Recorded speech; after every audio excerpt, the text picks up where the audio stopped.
है, क्या कुछ तैयारी वहां पर की जा रही है, इसको समझना भी बहुत जरूरी है।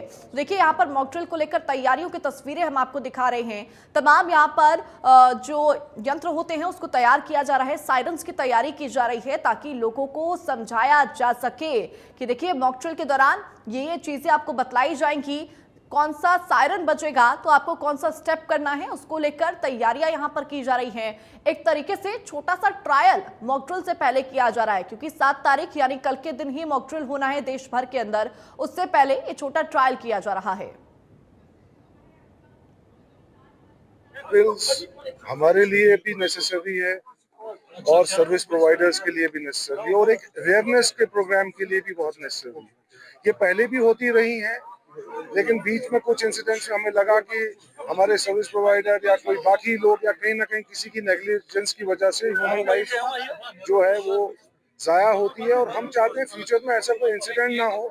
और अपनी तैयारी के लिए हमारी नफरी जो है, हमारे जैसे हमारे रिवर पुलिस है, हमारा एसडीआरएफ है, हमारी टूरिस्ट पुलिस है, इन सबको थोड़ा सा इनके स्किल्स को शार्प करने के लिए और एक अवेयरनेस लोगों में देने के लिए और सर्विस प्रोवाइडर्स को पर्टिकुलरली जो उनके लिए प्रॉपर डायरेक्शंस है उनको इम्प्लीमेंट करने के लिए इन ड्रिल्स का होना बहुत जरूरी है। एसडीआरएफ की तैयारी हमेशा रहती है रेस्क्यूज के लिए, बाकी पुलिस की तैयारी रहती है, क्योंकि डल जो है, डल आपका एक ऐसा है कि आपका मैक्सिमम टूरिस्ट का आना जाना, लोकल्स का आना जाना डल में रहता है।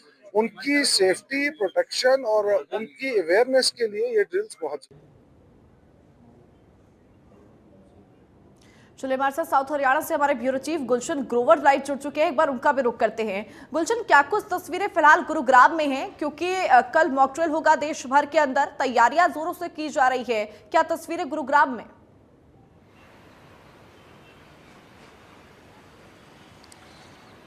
देखिए, बिल्कुल कल हरियाणा के 11 जिलों में मॉक ड्रिल हो रही है और गुरुग्राम में भी इसको लेकर मॉक ड्रिल की तैयारियां चल रही हैं। गुड़गांव के डिप्टी कमिश्नर अजय कुमार की तरफ से इस मॉक ड्रिल को लेकर शाम 5 बजे ब्रीफिंग भी दी जाएगी कि किस तरह से मॉक ड्रिल होगी, कैसे लोग अवेयर होंगे। इन तमाम तरह की जो जानकारियाँ हैं वो खुद डिप्टी कमिश्नर अजय कुमार जो है शाम 5 बजे मीडिया को ब्रीफिंग देने जा रहे हैं।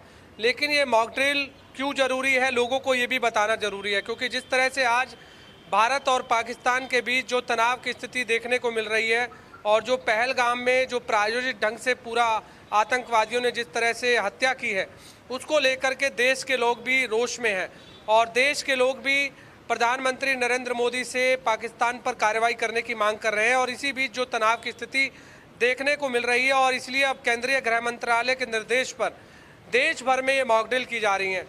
यदि इंडिया और पाकिस्तान का युद्ध होता है तो उस बीच यदि पाकिस्तान भी अगर पलटवार करता है तो कैसे अपने देश के लोगों को सुरक्षित करना है, इस मॉक ड्रिल के माध्यम से बताया जाएगा।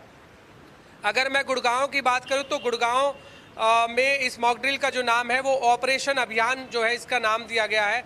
और ऑपरेशन अभियान के तहत जितने भी सिविल डिफेंस के लोग हैं, गुरुग्राम पुलिस है, इसके अलावा फायर ब्रिगेड की जो गाड़ियां हैं या फायर ब्रिगेड कर्मचारी हैं, उन सभी को एक स्थान पर जो है इकट्ठा किया जाएगा। एक कंट्रोल रूम जो है गुड़गांव के मिनी सेक्रेटेरिएट में बनाया गया है। 2 तरह मॉक ड्रिल जो है, एक शाम 4 बजे होगी और एक शाम 9 बजे मॉक ड्रिल होगी। जो 9 बजे मॉक ड्रिल होगी वो ब्लैकआउट मॉक ड्रिल होगी, यानी कि एक शायरन बजेगा। शायरन बजने के बाद तमाम लोगों को ये कहा जाएगा कि अपने घरों की जितनी भी लाइटें हैं वो बंद कर ले, मोबाइल की टॉर्च है वो बंद कर ले। यदि कोई भी एयर स्ट्राइक होती है या ड्रोन से हमला होता है तो कैसे अपने आप को बचाया जा सकता है, लोगों को ये जानकारी दी जाएगी कि या तो लोग अपने घरों की बेसमेंट में अपना छुपक कर रह सकते हैं, या फिर कोई अगर हम मॉल की बेसमेंट कहें तो मॉल की बेसमेंट में जा सकते हैं, या फिर फ्लाईओवर हम देखते हैं कि फ्लाईओवर के नीचे रह सकते हैं, क्योंकि जो भी अगर एयर स्ट्राइक यदि ड्रोन से हमले होते हैं तो उस जगह वहाँ पर नुकसान जो है वो कम होता है। ये तमाम तरह की जानकारियाँ लोगों को अवेयर करने के लिए दी जाएंगी। और सबसे बड़ी बात, 2 तरह की जानकारी मैं आपको और बता दूं, इस मॉक ड्रिल में क्या कुछ और खास रहने वाला है। जिस तरह से मैंने आपको बताया कि ऑपरेशन अभ्यास इसका नाम दिया गया है, एक इमरजेंसी कंट्रोल एरिया जो है वो बनाया जाएगा, यानी और दूसरा एक कमांड कंट्रोल एरिया होगा और एक स्टेज एरिया होगा। इमरजेंसी कंट्रोल एरिया में जो भी कमांड कंट्रोल एरिया से जानकारी आएंगी, यानी कमांड कंट्रोल एरिया इमरजेंसी को जानकारी देगा कि यहाँ पर इस तरह की तनाव की स्थिति है, यहाँ इतने लोग घायल हो गए हैं, तो किस तरह से उनको सही इलाज के लिए कहाँ पर ले जाना है, इस तरह की तमाम जानकारियाँ दी जाएंगी। जिसके लिए 5 टीमें जो है वो गठित की गई हैं। 4 टीमें रहेंगी ग्राउंड पर और 1 टीम रहेगी इमरजेंसी कंट्रोल के अंदर, यानी उसमें उस टीम को कभी भी कहीं भी भेजा जा सकता है। इसके अलावा जो बस है, जेसीबी है, क्रेन है, एम्बुलेंस है, फायर ब्रिगेड है, इसके अलावा 2 राइडर इस दौरान जो है घूमती रहेंगी।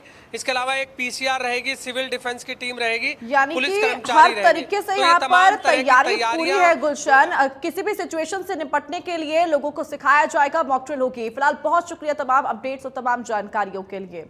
और देखिए, भारत और पाकिस्तान के बीच युद्ध की आपात स्थिति को लेकर लगातार तैयारियों का दौर जारी है और कल देश भर में कई शहरों में मॉक ड्रिल होगी, जिसमें फरीदाबाद भी शामिल है। डिफेंस एक्सपर्ट और विंग कमांडर सत्येंद्र दुग्गल का कहना है कि 100 से 120 ऐसे बिंदु हैं जिस पर मॉक ड्रिल होती है। युद्ध की स्थिति में कैसे रडार सिस्टम से बचा जाता है, इसके लिए कई तरह के अलग अलग सायरन बजते हैं। कुछ सायरन रुक रुक कर बजाए जाते हैं तो कुछ